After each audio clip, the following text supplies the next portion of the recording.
Graça e paz, irmãos. Uma boa noite a todos os filhos de Deus que se reúnem para a glória dele neste lugar. Vamos procurar ouvir a voz do nosso Deus nesse momento. Gostaria de convidar você a abrir a sua Bíblia na primeira carta de Coríntios. Primeira carta de Paulo aos Coríntios. Nós estamos no capítulo 1.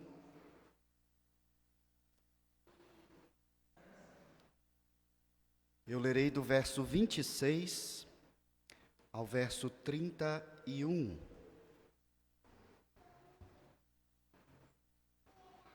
A palavra do Senhor diz assim: Irmãos, reparai, pois, na vossa vocação, visto que não foram chamados muitos sábios segundo a carne, nem muitos poderosos, nem muitos de nobre nascimento. Pelo contrário, Deus escolheu as coisas loucas do mundo para envergonhar os sábios, e escolheu as coisas fracas do mundo para envergonhar os fortes.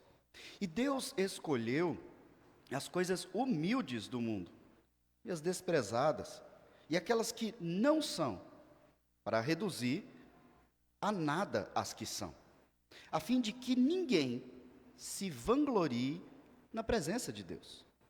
Mas vós sois dele, em Cristo Jesus, o qual se nos tornou da parte de Deus sabedoria e justiça e santificação e redenção, para que, como está escrito, aquele que se gloria, glorie-se no Senhor. Até aqui a leitura da palavra. Vamos buscar iluminação do nosso Deus. Senhor Deus, nós estamos reunidos aqui como povo teu, ó Pai, para a glória do teu nome, para te cultuar, ó Pai, para te adorar como convém a ti mesmo, a tua santidade e majestade. E nós, ó Pai, precisamos ouvir a tua palavra e entendê-la. Por isso pedimos, ó Pai, que o Senhor ilumine a nossa mente no agir do teu Santo Espírito, dando-nos a capacidade de discernir e de aplicar, ó Pai, esse entendimento. E também, ó Pai, que o Senhor nos dê a capacidade de viver conforme a tua instrução que nós recebemos nessa noite. Nós oramos assim, em nome de Jesus. Amém. Irmãos, Joshua Bell é um dos maiores violinistas do mundo, Joshua Bell. E em suas apresentações, ele é constantemente muito elogiado, muito admirado.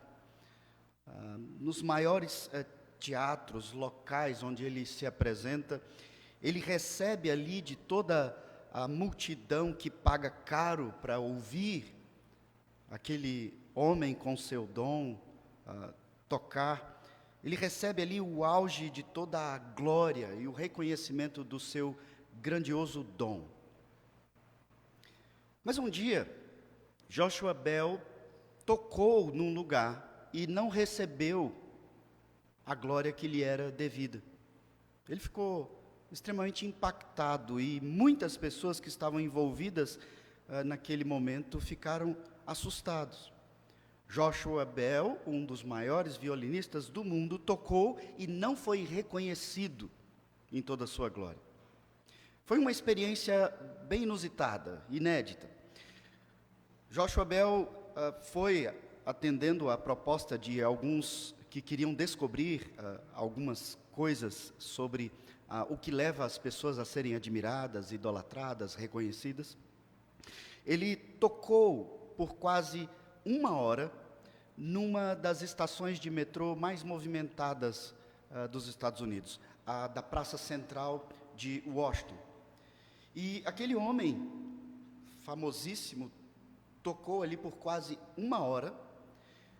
Passaram na sua frente, no horário de rush daquela estação do metrô, aproximadamente quase 1.100 pessoas, mas pouca ou nenhuma atenção foi despertada. As pessoas simplesmente corriam para um lado e para o outro. Enquanto ele tocava ali, e veja, ele não tocou músicas que não eram reconhecidas. Ele tocou as músicas que sempre são as mais importantes das suas apresentações. Essa ideia surgiu do jornal Washington Post, que convidou o violinista com o seu violino Stradivarius, um violino de 1713, avaliado em aproximadamente 3,5 milhões de dólares. O Washington Post disse: toque, num lugar onde as pessoas não estão esperando.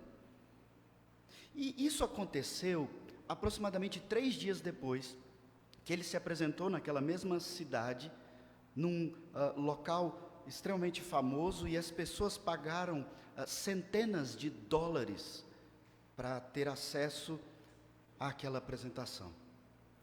3 dias depois, aquele homem estava tocando na estação do metrô, e aquilo era completamente inusitado. Ele estava de boné, de camiseta e de calça jeans, bem diferente da forma com que ele se apresentava normalmente. Joshua Bell, mesmo sendo famosíssimo, passou despercebido, não recebeu a glória na estação do metrô.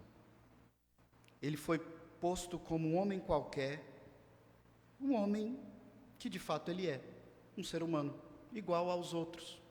Ele não foi reconhecido por aquilo que o diferencia dos outros. Ele era apenas um homem tocando violino.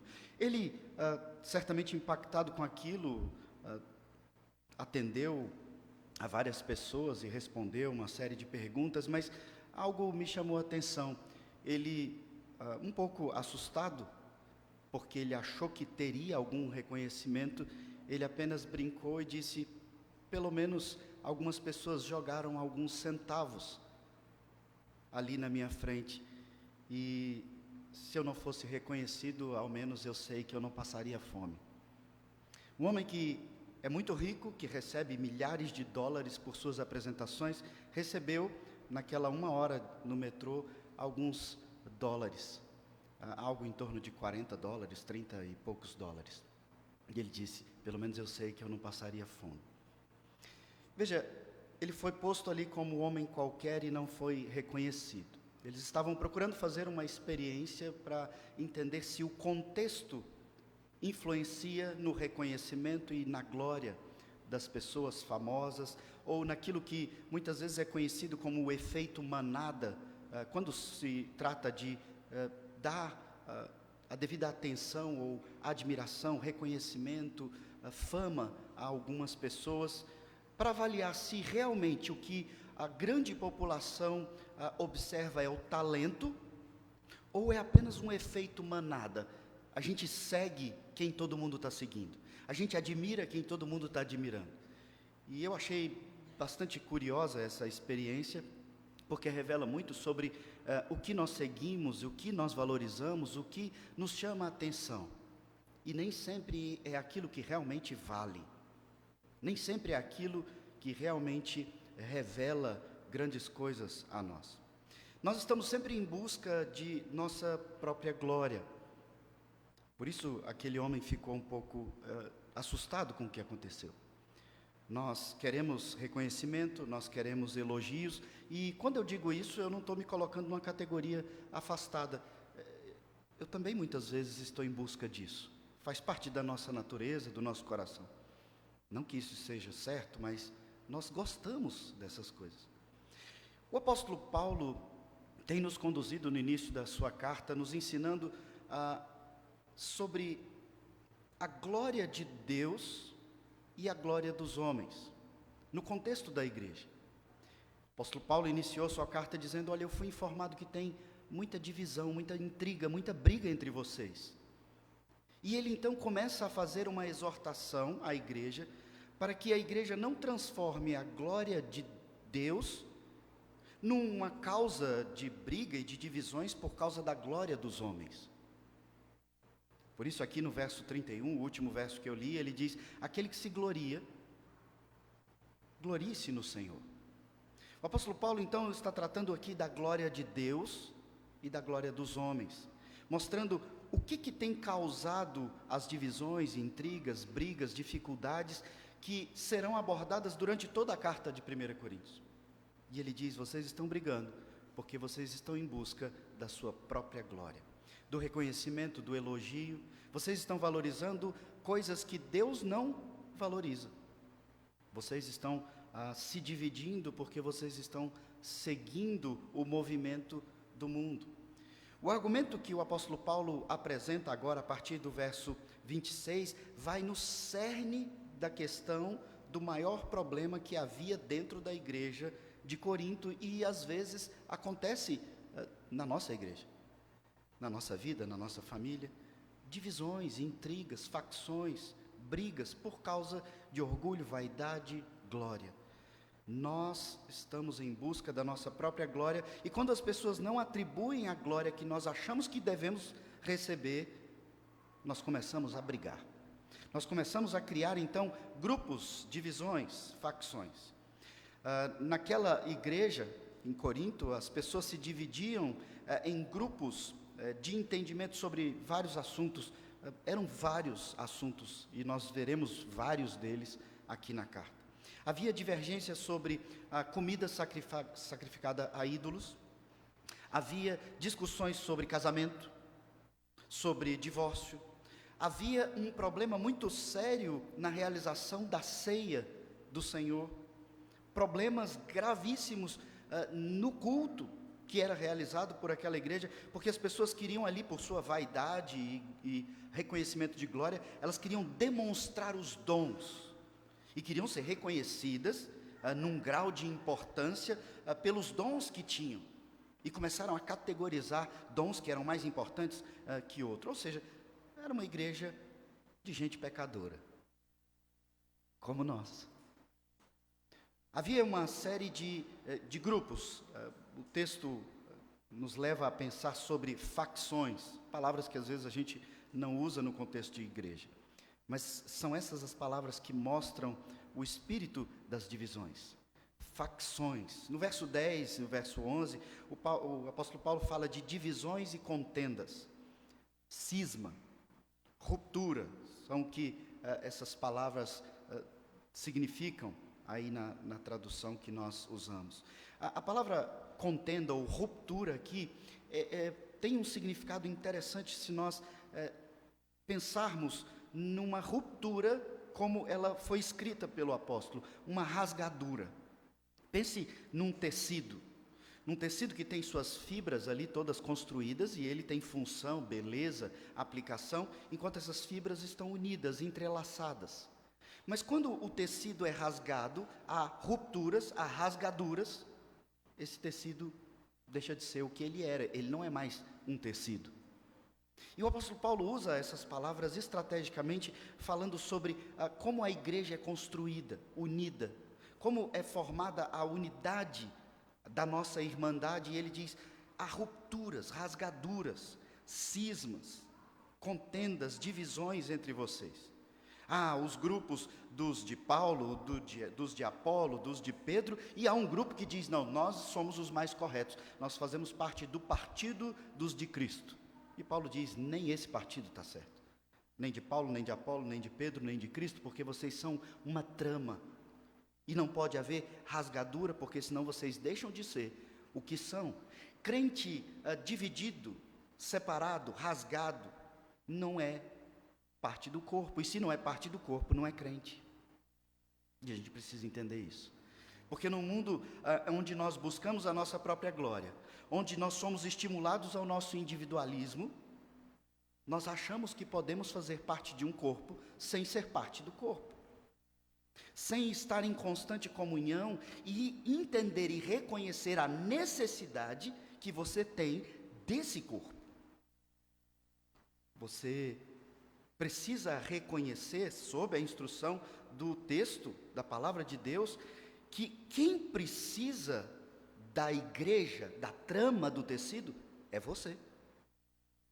Não é o tecido que precisa de você, não é a igreja que precisa de você. É que você, para ser igreja, precisa desse contexto de fazer parte dessa comunhão de maneira real, vívida. E o apóstolo Paulo diz: vocês estão cheios de rupturas. E ele investe 4 capítulos para tratar desses problemas que eram gravíssimos, existentes na igreja. E por que o apóstolo Paulo começa tratando desse ponto? Por que ele não começou falando lá dos problemas que nós veremos no auge, no capítulo 7, no capítulo 10? Ele quer tratar de maneira estrutural, numa ordem, para que as pessoas entendam. Vocês primeiro precisam entender o que os une, quem vocês são. Quando vocês entenderem quem vocês são e a maneira pela qual vocês foram unidos, aí a gente pode tratar sobre a divergência de opinião e pensamento e entendimento de vocês, porque então todos vão se unir em prol de um só pensamento. Ele então apresentou o primeiro argumento, mostrando a eficácia da cruz de Cristo. Nós vimos domingo passado ele falando da loucura da pregação da cruz.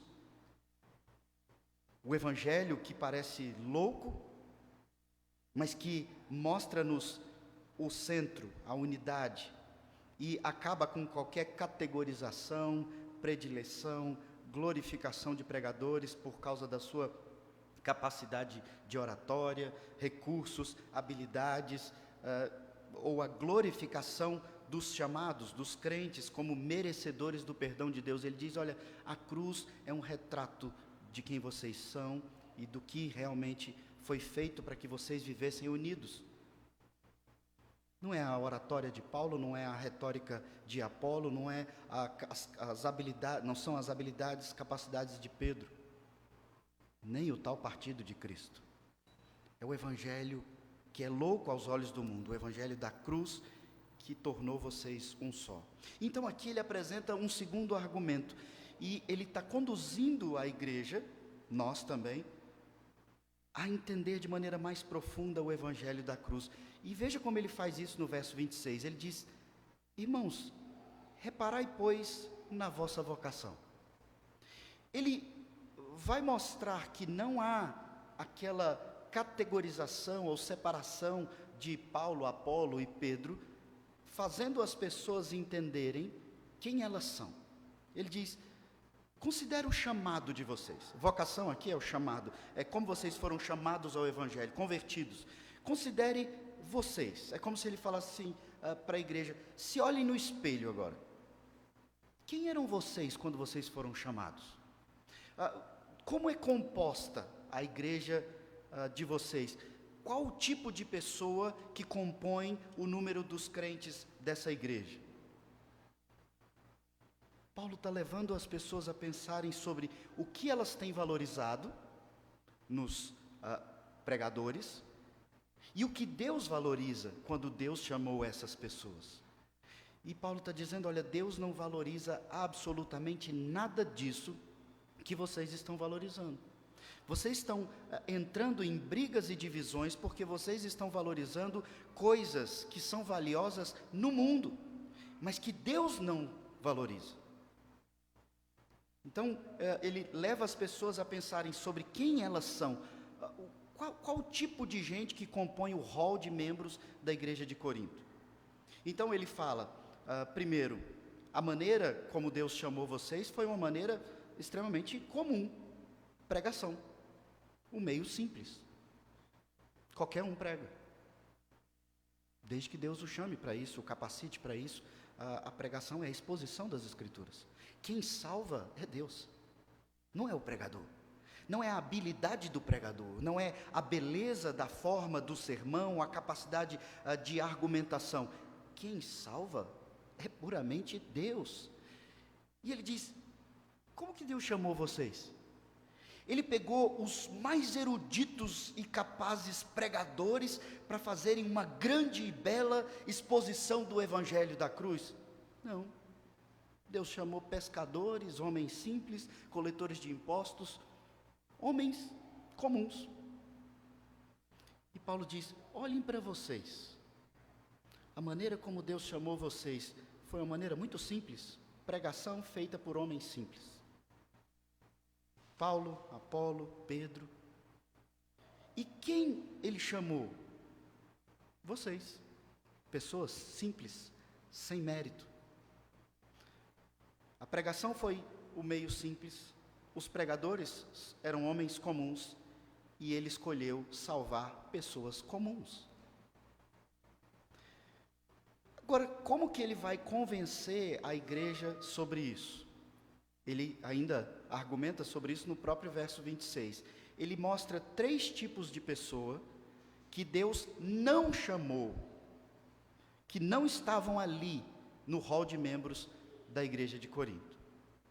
Ele fala no verso 26 dos sábios, dos poderosos e dos ricos. E veja, aqui nós precisamos ter alguma sensibilidade. Ele não está dizendo que Deus não chama sábios, poderosos e ricos. Ele está dizendo, olha, em grande maioria, se você pegar o hall de membros da igreja e analisar o histórico dessas pessoas, você não vai encontrar muitos, ele usa esse termo aí, não tem muitos sábios.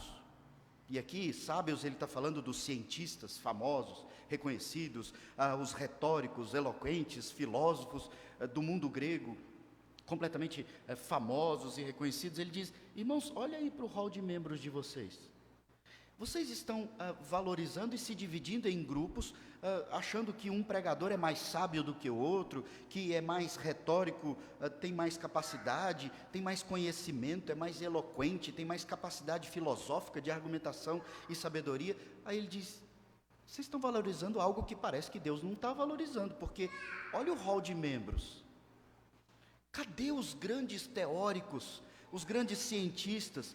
Cadê a galeria de diplomas dos crentes que Deus escolheu amar antes da fundação do mundo?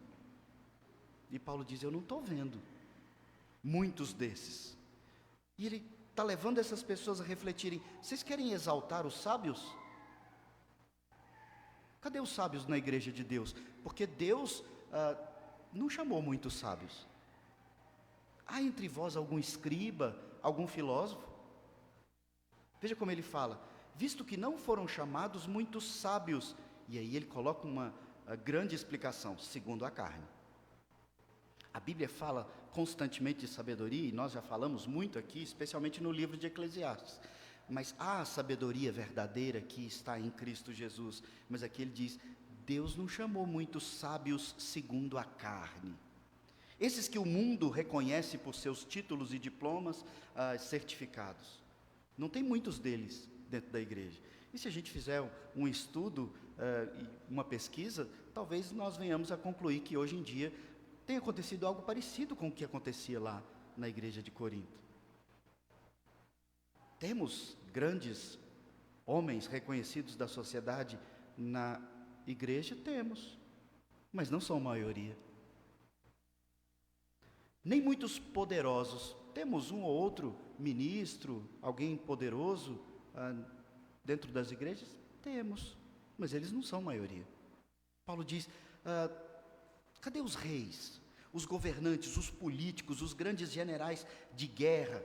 E isso era algo que aquele povo daquela época valorizava muito. Os romanos tinham ali o maior poderio de guerra daquela época. Os judeus valorizavam muito isso, os romanos valorizavam. E Paulo diz, cadê esses poderosos aí no hall de membros da igreja? Vocês querem se tornar poderosos? Mas Deus não tem amado e demonstrado esse grande amor pela maioria dos poderosos. Os poderosos, eles têm o seu próprio poder, eles têm o seu próprio valor e a sua própria glória nessa vida. Deus não tem chamado muitos poderosos.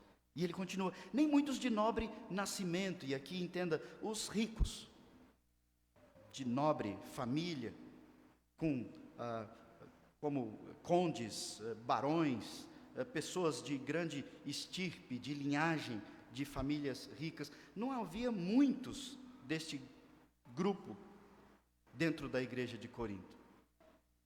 Toda a cidade de Corinto foi chamada, o evangelho foi pregado. Todos esses grupos, os sábios, os poderosos, os nobres, ouviram o evangelho, mas houve algo que aconteceu e não aconteceu muito com essas pessoas, que é a eficácia do chamado. E aqui a gente precisa parar para refletir sobre a eficácia do chamado. Quando o evangelho é anunciado, quando a palavra de Deus é pregada, ela é pregada a todo tipo de gente. Mas aqueles que eficazmente respondem, aqueles que atendem e são convertidos, são aqueles que foram eficazmente chamados. O chamado é para todos, mas eficazmente só para alguns. Poucos são os escolhidos. Mas o Evangelho é pregado a todos, para que eles se tornem indesculpáveis cada vez mais, porque o mesmo Evangelho foi anunciado a todos. Mas apenas alguns eficazmente respondem a esse chamado. E Paulo diz: reparai na vossa vocação, no vosso chamado. Quem foi eficazmente chamado? Os sábios, os poderosos, os de nobre nascimento. Então ele diz no verso 27, pelo contrário. Deus escolheu as coisas loucas do mundo. E aqui ele usa a palavra louca fazendo uma ligação com o que ele disse no verso 18 do capítulo 1. A palavra da cruz é loucura para o mundo. E aqui ele diz: Deus escolheu as coisas loucas. Mas ele não está falando de pessoas que têm a sua capacidade cognitiva afetada por algum problema nos seus neurônios ou funcionamento do cérebro. Não, ele não está falando disso. Ele está falando de pessoas sem valor. Ele está falando da inversão que Deus faz, como ele falou da loucura do Evangelho. Algo que é louco para o mundo. E o que é louco para o mundo? Quando você não dá valor naquilo que o mundo dá valor, você está sendo louco. E ele diz: Deus escolheu as coisas loucas. A inversão. No mundo, o primeiro é o primeiro, mas para Deus os últimos são os primeiros. No mundo, o maior é sempre o melhor, mas para Deus os mais humildes são os maiores. Os últimos são os primeiros. E a gente tem refletido sobre isso desde o primeiro contato com a nossa carta aos Coríntios. E o apóstolo Paulo está mostrando essa inversão, para que a igreja entenda: por que vocês têm brigado entre vocês? Porque vocês se dizem crentes, mas vocês estão seguindo o mesmo padrão de valor do mundo. E esse padrão de valor tem feito com que vocês briguem e se afastem, e vocês assim estão valorizando os tesouros do mundo e desvalorizando aquilo que Deus valoriza. Vocês não querem ser vistos pelo mundo como loucos. E ele diz: mas Deus escolheu as coisas invertidas para envergonhar os sábios. E aqui no verso 27 ele mostra o porquê Deus faz isso. Deus tem um objetivo com tudo isso, irmãos. Você pode pensar: por que de fato Deus faz assim? Por que Deus não segue esse padrão que a gente já está tão acostumado de valor do mundo? Porque Deus quer envergonhar aqueles que se fazem, se acham, arrogam ser sábios, conhecedores, poderosos, ricos. Deus quer envergonhar esses que são autossuficientes. E ele continua argumentando, e aqui você vai observar, ele falou que Deus não chamou sábios, poderosos e nobres, e agora ele faz o argumento contrário. Ele diz: Deus chamou loucos, fracos e humildes. Ele fez um contraponto. Deus escolheu as coisas loucas, e a palavra escolheu, ela é muito importante para nós, porque é Deus quem escolhe. O Evangelho é pregado para todos, mas Deus escolhe e faz com que esse chamado seja eficaz. Apenas os escolhidos respondem. Por isso, domingo passado eu disse que não adiantaria alguém ler a Bíblia insistentemente. Se Deus não o escolheu, se Deus não o chamou, ele não vai ser salvo. Deus escolheu as coisas loucas do mundo para envergonhar esses que se arrogam sabedores de todas as coisas, detentores de todas as respostas. Deus escolheu, ele diz ainda, as coisas fracas do mundo, para envergonhar os fortes. Fracas aos olhos do mundo. Pessoas sem muita projeção, pessoas que não têm nobre nascimento, pessoas que não têm poder nesse mundo. Pare para pensar. Para que a nossa igreja cresça e seja uma igreja bem-sucedida, nós precisamos ter aqui, em nosso meio, no hall de membros dessa igreja, pessoas influentes, políticos que vão nos ajudar a lutar pelos nossos direitos e questões que envolvem o funcionamento da nossa igreja. A gente não precisa disso. Nós precisamos então de pessoas que têm grandes certificações, falem várias línguas e tenham um grande reconhecimento da comunidade acadêmica e científica, que sejam pessoas muito famosas no mundo todo. Nós precisamos desse tipo de gente aqui. Agora, lógico, Deus então não quer essas pessoas não vamos generalizar. Deus tem escolhido aqueles que muitas vezes são vistos pelo mundo como fracos. E muitas vezes, não sei se já aconteceu com muitos de vocês, mas eu já passei por isso. As pessoas olham, poxa, mas os crentes são meio bobinhos assim, né? Eles ficam lá, não se divertem, não fazem as coisas boas da vida, ficam em torno aí dessa limitação de prazer. Eles são meio fracos da mente, né? Parece que a composição da igreja são essas pessoas mais fracas. É assim que o mundo muitas vezes nos vê. E por que Deus faz isso? Por que Deus escolhe aquilo que para o mundo é fraco? Para envergonhar os fortes. Aqueles que aos olhos do mundo são fortes. Aquele que aos olhos do mundo são poderosos, têm grande projeção e poder. E Deus diz, vocês têm poder? Então salva-se. Como disseram para Jesus, você não é o Filho de Deus? Então desce daí. Deus olha para os poderosos, os grandes governadores, os maiores imperadores, arrogantes, como aquele faraó que achou que poderia impedir Deus de libertar o seu povo. E Deus do céu, como diz o Salmo, ri-se daquele que acha que tem poder. E Deus diz, faraó, eu tenho controle até do seu coração. Eu posso fazer seu coração endurecer ou amolecer. Deus quer envergonhar esses que confiam no seu próprio braço, na sua própria força, na sua própria sabedoria, no seu próprio poder, porque isso está restrito a essa vida, a esse mundo, a algo que dura só por um pouquinho. Quando comparada com a eternidade de Deus, é nada. A Bíblia mesmo diz, um dia para Deus é eterno. O que é a nossa vida? 70, 80, 90 anos, canseira, enfado? Deus escolhe as coisas loucas para o mundo, as coisas fracas para o mundo, e Deus escolhe as coisas humildes aos olhos do mundo, ele diz no verso 28, coisas que são desprezadas. Aqui a gente precisa também parar para pensar. Nós somos crentes e sabemos disso, mas no nosso dia a dia, nós somos completamente influenciados sobre o sistema de valores do mundo. E isso, se você disser que não é, você está lutando contra algo que é muito mais forte do que você. Se você reconhecer que você tem capacidade de lutar para que isso não te domine. Os valores do mundo. Nós sabemos o que tem valor. Nós sabemos onde está o verdadeiro tesouro.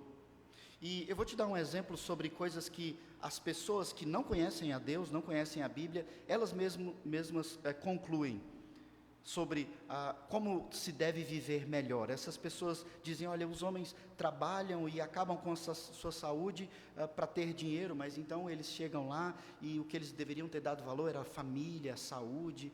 O mundo reconhece que há uma inversão, até eles mesmos reconhecem, há uma inversão de valores.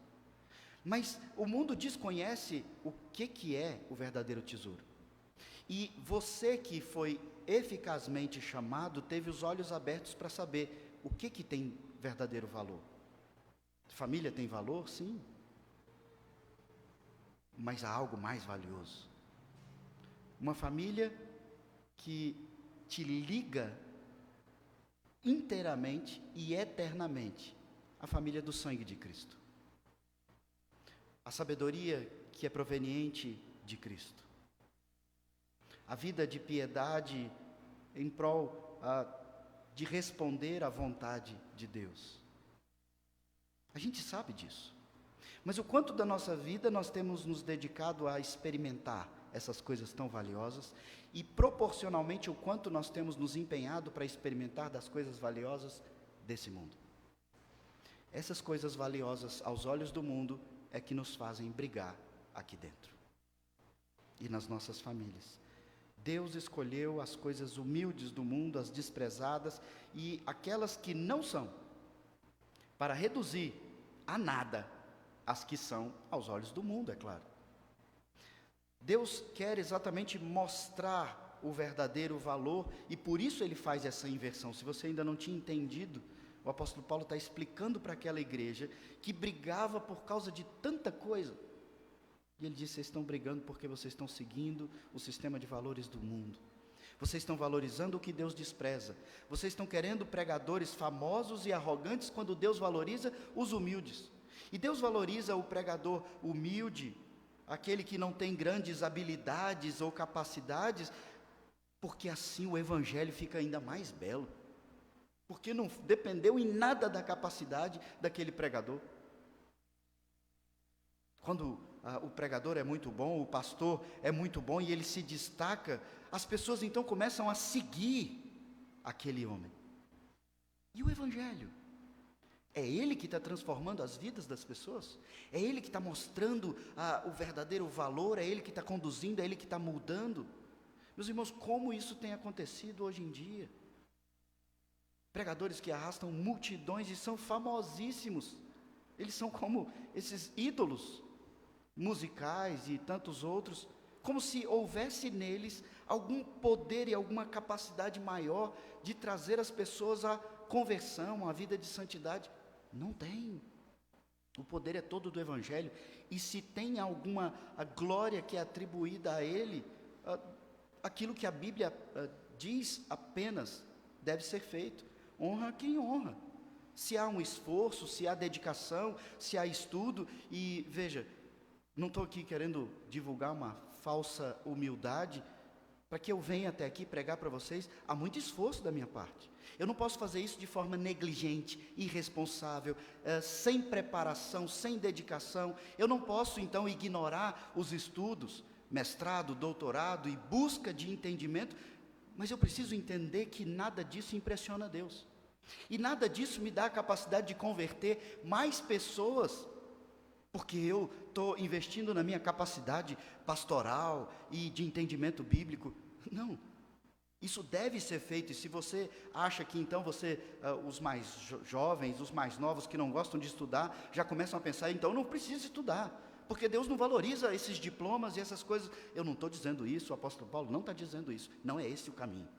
Você precisa se esforçar, sim, você precisa tentar ser o melhor naquilo que você faz, mas é porque Deus te chama a trabalhar com toda a sua força, com todo o seu ser, mas então atribuir toda a glória a Ele.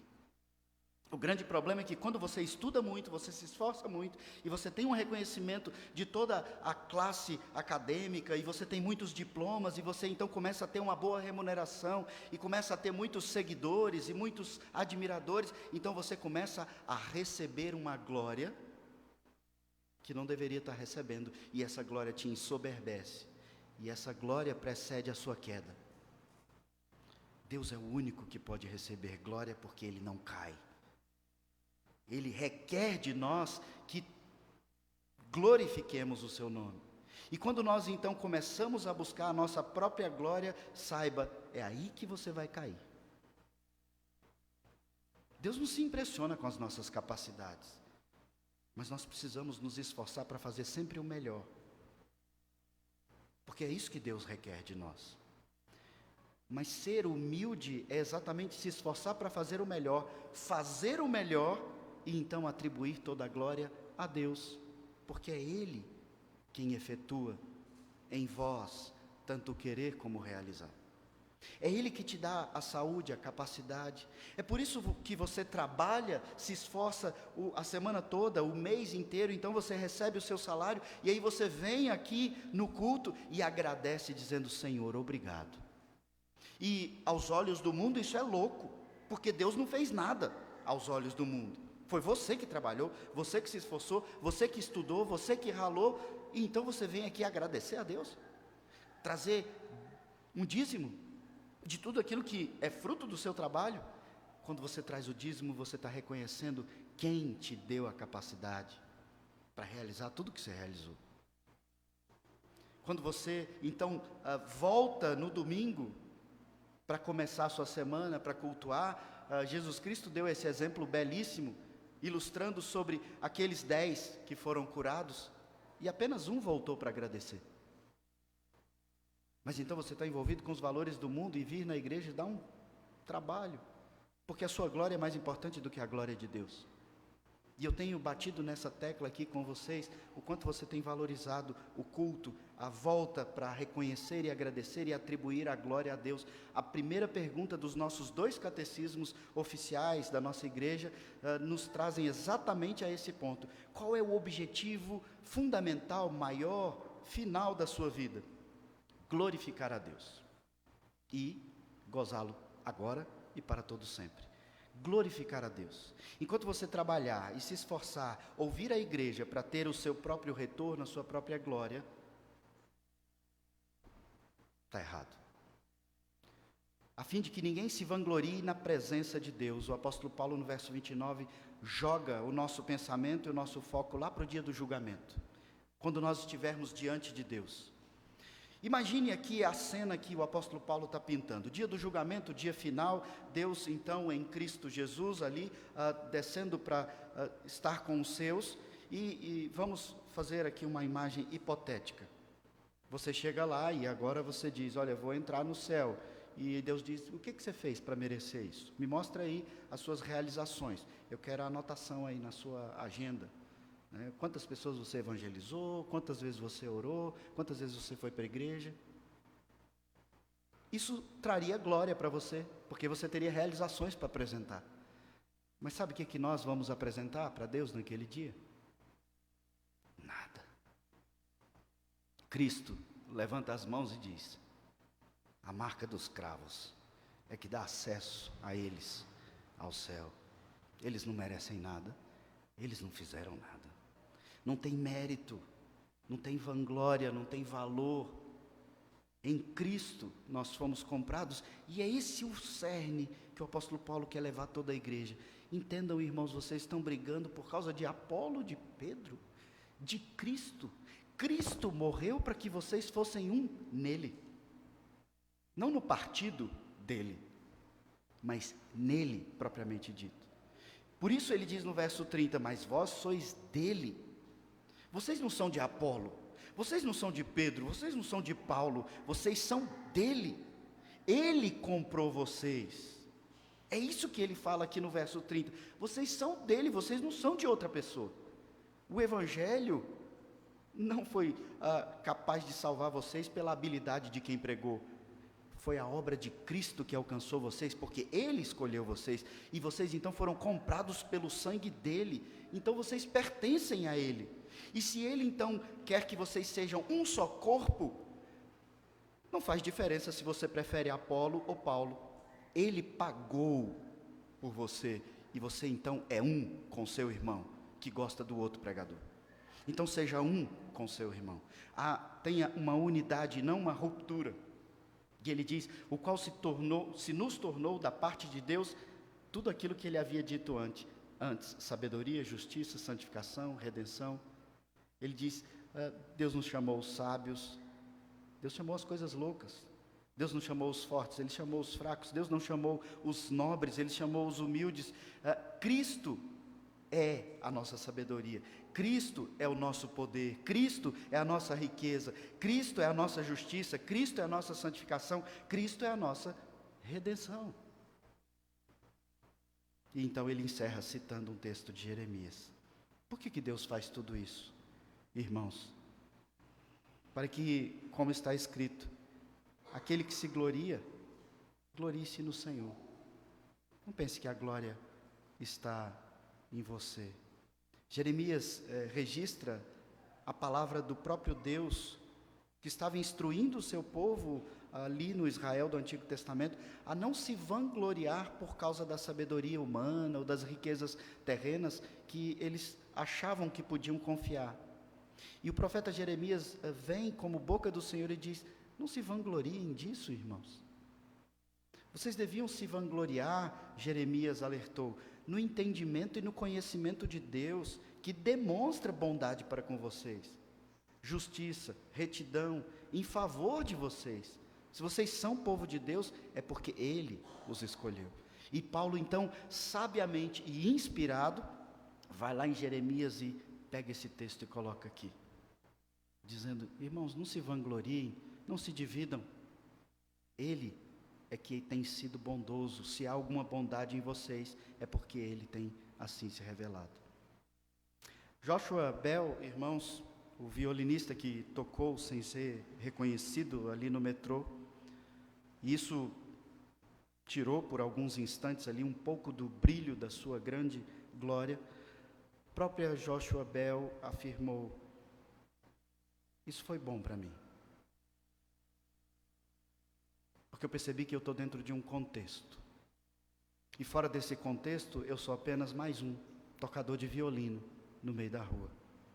Que bom que eu não passaria fome, mesmo se eu não fosse famoso.